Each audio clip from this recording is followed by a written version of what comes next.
I want to tell you the story of the highest I've jumped in my entire life, which is also the story of this book. I purchased this book off of Amazon in the spring/summer of 2011 when I was finishing up my sophomore year at Ball State to go home for the summer, and I wanted a workout program to do. So I went on Amazon and I searched functional training for athletes or something like that because it was 2011 and functional training was like just sort of becoming a thing, and I was like pretty interested in it, right? So I bought this book. It had volleyball in it. I was like, cool, I'm going to take this home and I'm going to do it.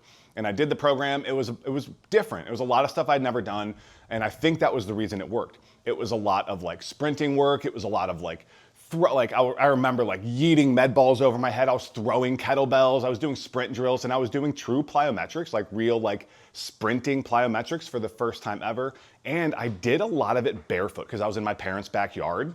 And so I was just like barefoot out on the grass. They had a very long backyard, still do.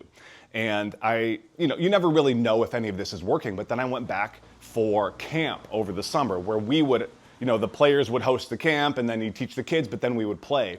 And I specifically remember just like feeling like I was flying. And at one point I bounced a D ball, a back row attack, like dead center middle of the court. And even my teammates were like, Greg, what the hell? Like, what have you been doing? Like you're like ready for the season. And then when I went back to went home, continued doing the program, went back for school, and I touched the highest I've ever touched in my entire life, which was 11'4", which was exactly a 36-inch vertical.